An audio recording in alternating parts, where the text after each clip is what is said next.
Friends, welcome to IAS institute. इस institute में हम आरबीएसई बोर्ड के जो रिवाइज सिलेबस साइंस का उसके बारे में हम डिस्कशन करेंगे। फुल कोर्स डिस्कस करेंगे इसमें chapter 1 to last chapter. So let's start our first class with chapter 1, food and human health. So nutrition is the basis of life, यानी कि जो न्यूट्रिशन है वो हमारे लाइफ का बेस है। Organism get different types of nutrients from its surrounding atmosphere, यानी कि जो ऑर्गेनिज्म है उनको अलग अलग तरीके के न्यूट्रिएंट्स हमारे एटमॉस्फेयर के सराउंडिंग एटमॉस्फेयर में से मिलते हैं। These products, by the process of digestion, becomes the part of the body and fulfill its different requirements। यानी कि जो हमारे प्रोडक्ट्स जो हम कंज्यूम करते हैं वो कॉम्प्लेक्स फॉर्म में होता है। हमारी बॉडी ऐसे उसको डाइजेस्ट नहीं कर पाती, मतलब कि उसको कंज्यूम नहीं कर पाती है, तो डाइजेशन प्रोसेस के थ्रू जो कॉम्प्लेक्स फॉर्म होता है वो सिंपल फॉर्म में टूटने के बाद हम उसको कंज्यूम करते हैं और इसके बाद वो हमारी बॉडी उसको कंज्यूम करती है और अपनी सारी डिफरेंट रिक्वायरमेंट्स को फुलफ़िल करती है। For maintaining good health balance diet is required, यानी कि गुड हेल्थ यानी कि अच्छी सेहत बनाने के लिए बैलेंस डाइट का होना रिक्वायर्ड है। Balance diet makes the body strong and it helps to increase the immunity power to fight against the diseases and it also helps to make the mind sharp and healthy, यानी कि जो balance diet है वो हमारी body को strong बनाती है ताकि वो हमारी बॉडी को हेल्प कर सके, हमारी इम्यूनिटी पावर को इंक्रीज़ कर सकें ताकि हम अलग अलग डिजीज़ के थ्रू उनके साथ फाइट कर सकें। इसके बाद in the absence of healthy diet, यानी कि हेल्दी डाइट की एब्सेंस में फैटिग्यू एंड डिफरेंट डिजीज़ में अकर, यानी कि फैटिग्यू एक तरीके की डिजीज़ होती है और ऐसी अलग अलग तरीके की डिजीज़ हो सकती हैं।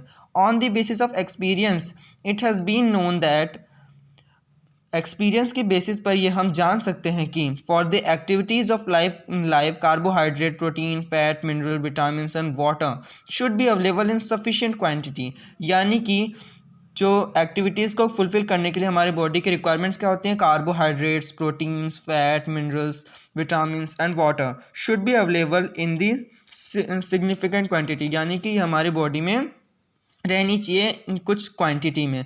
इनकी कुछ क्वांटिटीज़ मेंशन्ड होती हैं लेकिन 10th क्लास के हिसाब से ये रिक्वायरमेंट नहीं है हमें याद करने की, इसलिए अभी याद नहीं दिया गया है। अगर आगे चल के किसी ने बायो चूज़ की सिलेबस तो उसमें आएगा। Balance diet is one that contains all the essential nutrients, यानी कि बैलेंस डाइट वो डाइट होती है जो कि सारे के सारे ज़रूरी न्यूट्रिएंट्स को कंज्यूम करती है हमारे डाइट में। Deficiency or unavailability of any of the nutrient make the diet unbalance. If one or more nutrients are unavailable for a long period of time then it is called as malnutrition. This is the definition of malnutrition, you can note this. So malnutrition एक ऐसी चीज़ होती है, इसमें क्या होता है कि कोई भी न्यूट्रिशन की वजह से हमारी बॉडी में कोई भी डिजीज़ अकर कर सकती है, यानी कि अगर किसी भी चीज़ जैसे कि कार्बोहाइड्रेट हमारी बॉडी में सफिशिएंट क्वांटिटी में नहीं प्रेजेंट है तो माल न्यूट्रिशन है। कुछ देर तक, कुछ टाइम तक अगर वो नहीं प्रेजेंट हुआ तो the effect of mall nutrition can be seen on the body in many ways, यानी कि माल न्यूट्रिशन का जो असर है वो हमारी बॉडी में अलग अलग तरीके से देखा जा सकता है। Different components of nutrition fulfil different requirements of the body, यानी कि अलग अलग तरीके के कंपोनेंट्स हमारी बॉडी के अलग अलग रिक्वायरमेंट्स को ख़त्म करती हैं। फिर thus it is clear that if any nutrient is absent in diet then the corresponding work done by that nutrient will not be done, यानी कि अगर वो न्यूट्रिएंट हमारी बॉडी में प्रेजेंट नहीं हुआ या वो एब्सेंट हुआ हमारी बॉडी में तो जो उसके द्वारा किया गया वर्क, जो उसके द्वारा होता है वर्क, वो नहीं हो पाएगा और हमारी बॉडी पे इसका असर हो सकता है। बैलेंस एंड अनबैलेंस्ड फूड, यानी कि जो बॉडी में फूड बैलेंस कैसे होगा और अनबैलेंस कैसे होगा इसके बारे में हम पढ़ेंगे। One of the main reason for malnutrition is in our country is that people do not get adequate amount of balanced food, यानी कि पहला और बड़ा रीज़न क्या है हमारी माल न्यूट्रिशन का कि हमारी कंट्री यानी कि इंडिया में बहुत सी पीपल को एडिक्वेट अमाउंट में फूड तो नहीं मिल पाता है। Many examples can be found where in due to bad habits balanced food is not taken up properly, यानी कि बहुत कुछ होने के कारण, कुछ बैड हैबिट्स होने के कारण बहुत से लोग बैलेंस फूड नहीं ले पाते हैं properly and the person shows the symptoms of mall nutrition, और उस पर्सन पे माल न्यूट्रिशन का सीधा इफेक्ट देखा जा सकता है। The effect of mall nutrition manifest both in physical and mental weakness. Manifest यानी कि शो करना, कोई चीज़ शो होती है हमारे बॉडी पे उसको कहते हैं मैनिफेस्ट, यानी कि इसका जो इफेक्ट होता है वो साफ साफ हम फिजिकली भी देख सकते हैं, मेंटली वीकनेस भी हम देख सकते हैं, चाहे वो शारीरिक तरीके से हो चाहे वो मानसिक तरीके से हो, वो वीकनेस कमजोरी हम देख सकते हैं। Here we will discuss about some of the important side effects of malnutrition. यहाँ पे हम कुछ साइड इफेक्ट्स देखेंगे माल न्यूट्रिशन के। So we let start that vitamin malnutrition. Vitamins are a very minute part of the body but they are functionally very important।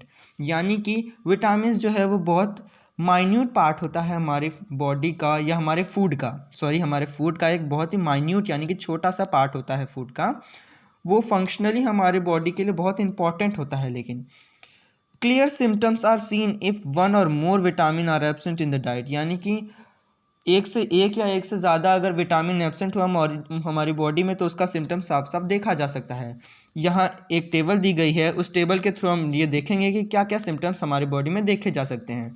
So vitamin A की deficiency से कौन सी disease हो सकती है, वो होती है नाइट ब्लाइंडनेस। इसके सिम्टम्स क्या होते हैं, unable to see at night और इन लाइट, यानी कि हम रात में या तो रात में हमको वैसे तो नहीं दिखता है लेकिन हम क्लियरली नहीं देख सकते हैं, लेकिन हाँ थोड़ा बहुत दिखता है धुंधला धुंधला, लेकिन इस नाइट ब्लाइंडनेस में हमको रात में नहीं दिखता है या लाइट के प्रेजेंस में हम इसको नहीं देख सकते हैं। थियामाइन या B1 बेरी इसकी डिजीज़ होती है।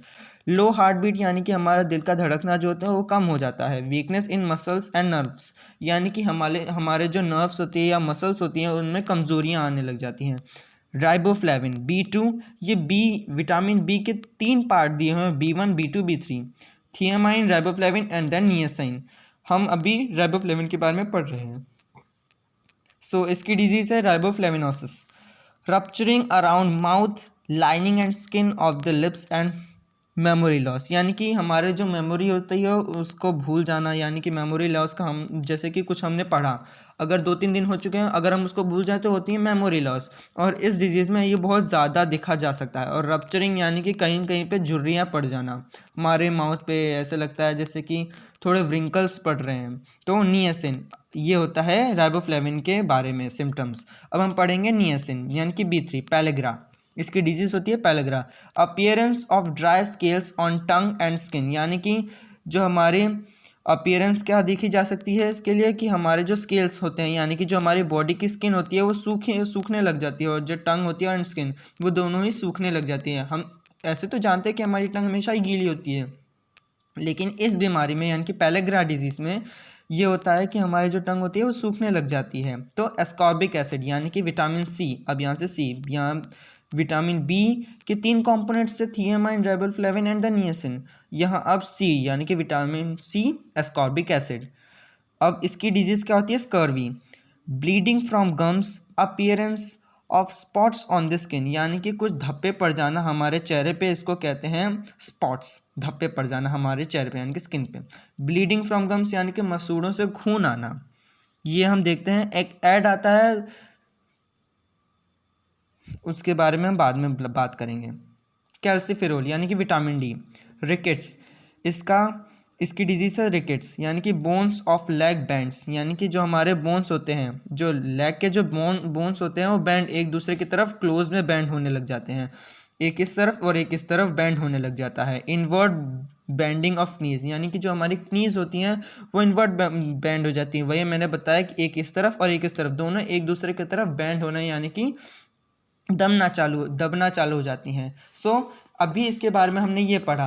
अब हम पढ़ेंगे प्रोटीन की माल न्यूट्रिशन, यानी कि प्रोटीन की डेफिशिएंसी में कौन कौन सी माल न्यूट्रिशंस होती हैं उनके बारे में पढ़ेंगे। तो due to poverty people are unable to add protein in adequate amount in their food and becomes victims of malnutrition, यानी कि गरीबी की वजह से बहुत से लोग अपने खाने में यानी कि अपनी बैलेंस डाइट में प्रोटीन को ऐड नहीं कर पाते हैं एडिक्वेट अमाउंट में, उस मात्रा में जो मात्रा हमारे बैलेंस डाइट को रिक्वायर्ड होती है उसमें एडिक्वेट अमाउंट में नहीं कर पाते हैं, इसलिए वो माल न्यूट्रिशन के विक्टिम्स हो जाते हैं। 2 बीमारी होती है प्रोटीन की माल न्यूट्रिशन, यानी कि बढ़ने की वजह से क्वेशियोर्कर, घटने की वजह से marasmus. Chiefly small childrens are affected by it, इससे वैसे तो मेन तो छोटे छोटे बच्चे जो होते हैं वो इससे ज़्यादातर अफेक्ट हो जाते हैं। Protein is an important nutrient for pregnant women and adolescents, यानी कि जो प्रोटीन है वो बहुत ही इंपॉर्टेंट न्यूट्रिएंट है प्रेग्नेंट वुमेन के लिए और एडोलेसेंट्स यानी कि जवान। हमारे 18 क्रॉस करने के बाद हम जवान कहलाते हैं, हमारे गवर्नमेंट के थ्रू ये एज तय की गई है, इसीलिए एडोलेसेंट्स यानी कि जो जवान लोग हो जाते हैं उनको प्रोटीन की न्यूट्रिएंट की बहुत ज़्यादा ज़रूरत होती है। डेफिशिएंसी ऑफ प्रोटीन कॉज क्वैशियोरकर, यानी कि इसकी कमी यानी कि डेफिशिएंसी क्वैशियोरकर बीमारी ला सकती है, यानी कि क्वैशियोरकर डिजीज़ ला सकती है। चाइल्ड स्टमक स्वेल्स, इसमें क्या होता है, इसके फंक्शंस क्या होते हैं कि हमारे जो चाइल्ड का स्टमक होता है, ये देखते हैं कि यहाँ इस बच्चे का यानी कि इस चिल्ड्रन का चाइल्ड का जो स्टमक है वो स्वेल हो गया है। लूजेस एपिटाइट, यानी कि जो एपिटाइट होती है, जो हम मतलब कि यूरिन हम निकालते हैं वो लूजेस यानी कि ऐसे वाटर टाइप में आता है। बिहेवियर बिकम्स इरिटेटिव, यानी कि वो चिड़चिड़ा बनने लग जाता है। स्किन बिकम्स पेल, उसकी जो स्किन होती है वो पीली पड़ जाती है, ब्लैक काली हो जाती है, कभी कभार ड्राई, उसके सूखने लग जाती है उसकी skin, spotty and starts rupturing, यानी कि सूखने लग जाती है, झुर्रियाँ जल्दी पड़ जाती हैं, ये सब होता है। In addition to protein, if nutrition lack adequate amount of energy, then body shrinks and becomes weak, eyes sinks deep and becomes lusterless. This condition is termed as marasmus. यानी कि अगर इसके in addition यानी कि ज़्यादा हो गया protein का तो ये मैरस्मस की बीमारी हो सकती है। इसमें क्या होता है कि जो बॉडी हो जाती है वो सूख के कांटा बन जाती है, जैसे कि इस बच्चे की बॉडी सूख के कांटा हो चुकी है, तो और ये बहुत कमज़ोर हो चुका है। इसके जो आइज़ में कभी कभार चमक देखी जाती है, वैसे तो चमक होती ही है, लस्टर बोलते हैं उसको, लस्टरनेस और लस्टरलेस, यानी कि लस्टर की कमी हो जाती है, यानी कि चमक की कमी हो जाती है, और इसी को मैरस्मस कहते हैं। अब अगर हम बात करें मिनरल माल न्यूट्रिशन की, अभी तक हमने पढ़ा था प्रोटीन माल न्यूट्रिशन, अभी हम पढ़ेंगे मिनरल्स के माल न्यूट्रिशन के बारे में। तो different types of minerals also play an important role in the functioning of the body and the deficiency causes different type of disorder in the body, यानी कि अलग अलग तरीके के मिनरल्स अलग अलग तरीके का इंपॉर्टेंट रोल प्ले करते हैं हमारे फंक्शन के बॉडी के फंक्शनिंग में, और अगर इनकी कमी बहुत से डिसऑर्डर को क्रिएट कर सकती है। Element iron is the part of haemoglobin, यानी कि जो आयरन हीमोग्लोबिन में पाया जाता है। आयरन एक तरीके से मिनरल है, और इसकी deficiency peeling of face due to anaemia, यानी कि पीलिंग यानी कि सफ़ेद पड़ जाना या पीला होने लग जाना फेस का, अनीमिया हो सकता है, ये बीमारी होती है। कैल्शियम मेक्स बोन स्ट्रॉन्ग, यानी कि कैल्शियम जो होता है जो दूध में पाया जाता है, वैसे हम समझते हैं, और ये हमारी हड्डियों को बहुत ज़्यादा मजबूत बनाती है, और इसकी डेफिशिएंसी हमारे बोन्स को वीक कर देती है, ब्रिटल कर देती है।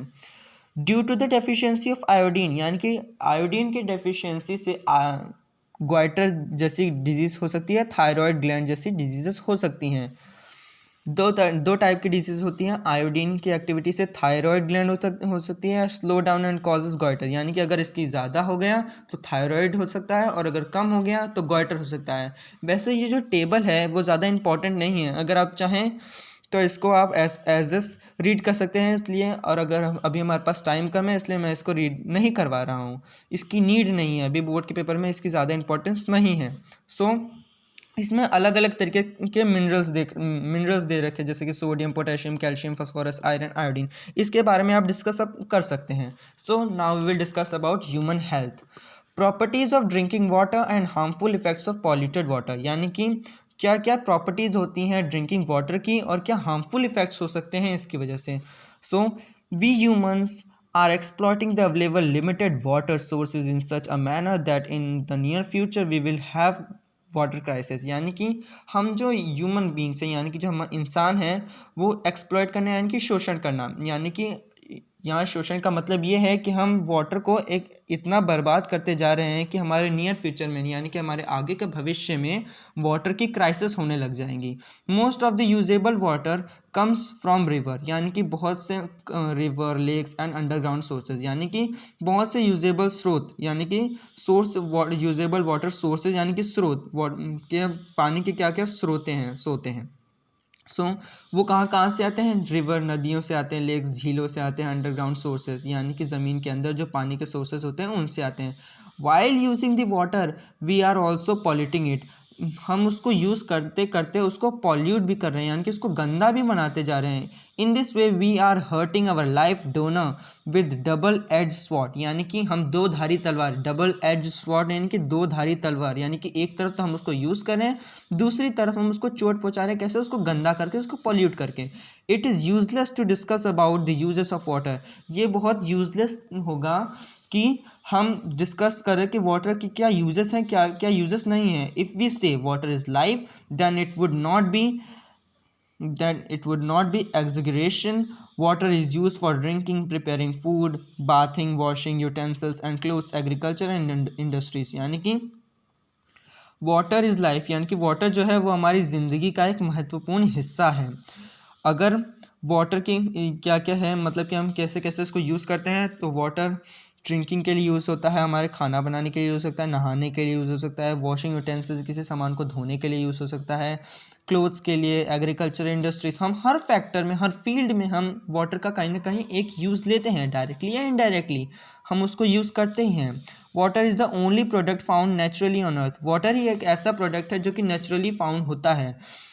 Water exist in all three states of matter, solid, liquid and gas, यानी कि वाटर हर तीन स्टेट्स में पाया जाता है। स्टेट्स का मतलब ये नहीं जो स्टेट्स या कंट्री है वो नहीं, स्टेट्स का मतलब सॉलिड, लिक्विड, गैस, जो कि लिक्विड की एक स्टेट है, जैसे कि सॉलिड यानी कि आइस के फॉर्म में, बर्फ़ की फॉर्म में, लिक्विड यानी कि वाटर जो हम जानते हैं, गैस यानी कि वेपर जो भाप बन के उड़ जाती है जिससे दोबारा, इसको वाटर साइकिल कहते हैं। As the water which we get contains many types of particles and microorganisms. Some of these are useful while the others are harmful for us. Water जो कि हम कंटेन करते हैं, इसमें से बहुत से पार्टिकल्स होते हैं जो माइक्रो ऑर्गेनिज्म होते हैं। वैसे इसमें से कुछ यूज़फुल होते हैं, कुछ यूज़फुल नहीं होते हैं। Portable water should have the following properties, portable water की कुछ प्रॉपर्टीज़ होनी चाहिए, मतलब कि इसकी क्या क्या महत्वपूर्ण प्रॉपर्टीज़ है, या इसका पीएच स्केल, जैसे कि इसका पीएच 7 होना चाहिए।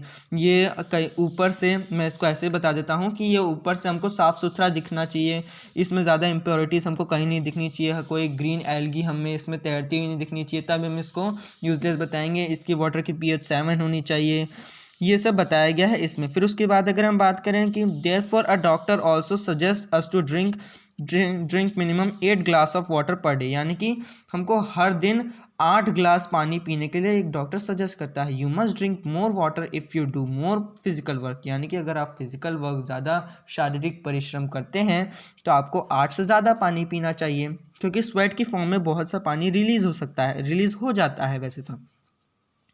Metabolism of body works in a proper way if adequate amount of water is drink, यानी कि मेटाबॉलिज्म जो बॉडी का है वो वर्क इस प्रॉपर वे में तभी करेगा जब इसकी एडिक्वेट अमाउंट होगी वाटर की, जब हम वाटर को एडिक्वेट अमाउंट में यानी कि प्रचुर मात्रा में हम उसको ड्रिंक करेंगे। Toxic elements comes out of the body by drinking 8 to 10 glass of the water per day, यानी कि 8 से 10 ग्लास पानी अगर हम पिए रोज़ के रोज़, तो जो एलिमेंट जो कि टॉक्सिक यानी कि जहरीले जो पदार्थ होते हैं वो हमारे बॉडी से निकल आएंगे।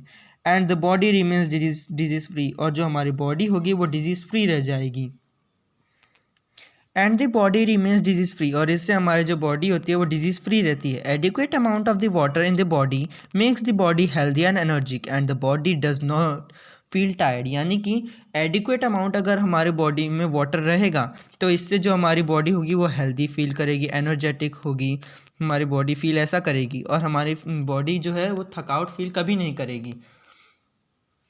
Water maintains adequate amount of fibres in the body and improve our immunity power and susceptibility, यानी कि जो वाटर होता है अगर वो एडिक्वेट अमाउंट में हमारी बॉडी में रहा तो इसमें एडिक्वेट अमाउंट फाइबर्स के भी होते हैं। That improves our immunity power and sustainability which means affected by something, जैसे कि सस्टेबिलिटी मतलब कि अगर हम किसी चीज़ से अफेक्टेड हुए हैं तो वो चीज़ हमारी बॉडी, अगर वाटर फ्लो अप करता रहेगा, हमारी बॉडी में सर्कुलेट करता रहेगा, तो उससे हम थोड़ा निजात पा सकते हैं। टू डिजीज़ डिक्रीजेस, और इससे डिजीज़ जो होगी वो हमारी बॉडी में थोड़ी डिक्रीज़ हो जाएगी। Unnecessary fat don't get deposited in the body if abundant water is drunk, यानी कि अगर जो अननेसेसरी फैट होगा, जो हमारी बॉडी को नीड नहीं होगी, जिस फैट की, जिस चर्बी की, तो वो हमारी बॉडी में डिपॉजिट नहीं होगा अगर हम अबेंडेंट यानी कि प्रचुर मात्रा, अबेंडेंट यानी कि अप्रचुर मात्रा में अगर पानी को हम ड्रिंक करेंगे। Sufficient intake of water reduces the chances of any kind of allergy in the body, यानी कि अगर हम बॉडी में वाटर की कमी नहीं होगी तो कोई भी एलर्जी हमारी बॉडी में नहीं होगी ज़्यादातर। In addition to that infection of lungs, asthma and intestinal diseases also do not occur. इससे अस्थमा, लंग्स और इंटेस्टाइनल डिजीज़ जैसी परेशानियां नहीं होगी अगर हम पानी पीते रहेंगे। ये यूजेस बता रहा है पानी के, तो अगर पेपर में ऐसे यूजेस आ जाए, वैसे तो 4 यूजेस आएंगे, तो अगर 2 नंबर का क्वेश्चन आया तो उसमें 4 यूजेस लिख के आने हैं, तो हम इनमें से कोई से भी यूजेस लिख सकते हैं, पॉइंट वाइज लिख सकते हैं। Regularly drinking a lot of water also avoids the danger of calculus, यानी कि अगर हम रेगुलर ड्रिंकिंग करेंगे वाटर की तो ये डेंजर कैलकुलस एक तरीके का डिजीज़ होता है, उससे हमको निजात पा सकते हैं। Drinking of adequate amount of water protects us from diseases like common cold, यानी कि अगर हम कॉमन जो बीमारियां होती हैं उससे हम निजात पा सकते हैं अगर हम वाटर को एडिक्वेट अमाउंट में ड्रिंकिंग करते रहें तो। Side effects of the contaminated water, contaminated यानी कि गंदा वाटर या प्रदूषित वाटर, पॉल्यूटेड वाटर के क्या साइड इफ़ेक्ट्स होते हैं। Many diseases grips us if the portable water is contaminated, बहुत सी डिजीजेस हमें घेर लेती हैं अगर वो पोर्टेबल वाटर जो हम ड्रिंक कर रहे हैं वो कॉन्टामिनेटेड हो, यानी कि गंदा हो। These diseases are caused by the presence of pathogenic micro organism in the water, यानी कि ये डिजीजेस प्रेजेंस कहाँ होती है, हम वाटर के अंदर होती हैं, और वाटर के अंदर हमने अभी पढ़ा था कि कुछ माइक्रो ऑर्गेनिज्म होते हैं, लेकिन कुछ पैथोजेनिक माइक्रो ऑर्गेनिज्म यानी कि जो हार्मफुल माइक्रो ऑर्गेनिज्म अगर वो एंटर कर सकते हैं तो वो हमें डिजीज़ दे सकते हैं। Which enters into the body with water, हम पानी के साथ साथ वो हमारी बॉडी में एंटर कर जाते हैं। The main pathogens are viruses, bacteria, protozoa and worms, और कुछ मेन पैथोजेंस जो होते हैं वो होते हैं वायरस होते हैं, बैक्टीरिया, प्रोटोजोआ एंड वर्म्स होते हैं। These pathogens causes cholera, dysentery like diseases and can easily affected anyone, यानी कि ये जो पैथोजेंस होते हैं वो डिजीजेस जैसे कॉज करते हैं कोलेरा की, डिसेंट्री यानी कि दस्त अगर हम कॉमन लैंग्वेज में बोले तो, like diseases and can easily affect anyone, और ये किसी को भी अफेक्ट हो सकते हैं, ये अफेक्ट कर सकते हैं किसी को भी। Contaminated water can cause many communicable diseases, यानी कि जो कॉन्टामिनेटेड वाटर होता है वो कम्युनिकेबल ज़्यादातर होते हैं, जैसे कि डिसेंट्री है, ये कोलेरा है, ये कम्युनिकेबल डिजीज होते हैं, इसीलिए हमने पढ़ा ना like disease can easily affect anyone, ये किसी को भी आसानी से अफेक्ट कर सकता है क्योंकि कम्युनिकेबल होता है। It may also causes dangerous diseases like hepatitis, flu, typhoid, jaundice etcetera, ये बहुत डेंजरस डिजीज़ भी कॉज कर सकता है जो वाटर के साथ हमारे शरीर में एंटर कर जाए तो, जैसे कि hepatitis, flu, typhoid, jaundice etcetera. Dracunculiasis was once a serious problem in Rajasthan में ये एक तरीके की प्रॉब्लम थी। ड्रंकनक्यूलाइसिस नाम का एक वायरस था, एक वर्म था जो कि इसका फैलाता था, उसका नाम था ड्रंकनक्यूलाइस मेडिनेंसिस, ये इसका कॉजिक एजेंट था। The female always Lay's it's eggs inside water out of the host, यानी कि होस्ट बॉडी जो इसकी फीमेल होती हैं जैसे कि डेंगू के फीमेल एनाफिलिस होती हैं, वैसे ही जो फीमेल्स होती हैं वही हमेशा एग्स देती हैं हमारे वो पानी के अंदर देती हैं, वो होस्ट बॉडी के अंदर। जब पानी हमारे अंदर अगर हम उसको ड्रिंक कर लें तो हमको ये बीमारियां हो सकती हैं। This diseases spread up other problem if the contaminated water is use for drinking, अगर ये डिजीज़ेस बहुत से दूसरों लोगों को भी हो सकती हैं अगर ये कॉन्टामिनेटेड वाटर हमने पीने के लिए यूज़ किया तो। No patient of dracunculiasis has been found from after the year 2000 because of the efforts made by the Naru abolition, यानी कि कोई भी पेशेंट ड्रंकनक्यूलाइसिस का हमें 2000 के बाद नहीं दिखा क्योंकि हमने बहुत से एफर्ट था, यानी कि बहुत कोशिश करने के बाद जो नारू अबोलिशन प्रोग्राम था उसके बाद कोई भी नहीं दिखा। वैसे नारू भी एक डिजीज़ होती है जो एक वर्म की कैटेगरी में आता है, लेकिन वो अभी हमारे नहीं है सिलेबस में, इसलिए हम नहीं पढ़ेंगे इसको अभी। To stop its re emergency and to rescue from water borne diseases drinking water should be filtered, यानी कि अगर हमको ये सारी बीमारियां नहीं चाहिए तो हमको शुद्ध पानी पीना चाहिए, फ़िल्टर करके पानी हमको पीना चाहिए, बॉईल करना चाहिए हमको। बॉईल करने से सारे कीटाणु मर जाते हैं और उसको कूल करने यानी कि ठंडा होने के बाद हमको पी लेना चाहिए। Bathing washing clothes in reverse, जो रिवर के अंदर हम नहाते भी हैं, कपड़े भी धो लेते हैं और उसको पानी के लिए भी यूज़ करते हैं, तो वो तो हमारे लिए हार्मफुल ही हुआ ना एक तरीके से। Ponds should be prohibited and the water reservoirs should be cleaned frequently because healthy tomorrow is where there is healthy water, यानी कि हम कल तक तभी हेल्दी रह पाएंगे जब हम आज हेल्दी वाटर पिएंगे। सो फ्रेंड्स, हम आज का वीडियो यहीं पॉज करते हैं, हम अगली क्लास अगले इसका पार्ट कल लेंगे। सो अगर आपको ये अगर आपको ये वीडियो अच्छी लगी, सॉरी मेरी पहली वीडियो इसलिए शायद बहुत सी गलतियां हो रही हैं मुझसे, लेकिन प्लीज़ अगर आपको ये वीडियो अच्छा लगा तो प्लीज़ इसको लाइक करें, सब्सक्राइब करें और शेयर ज़रूर करें। Thank you for watching.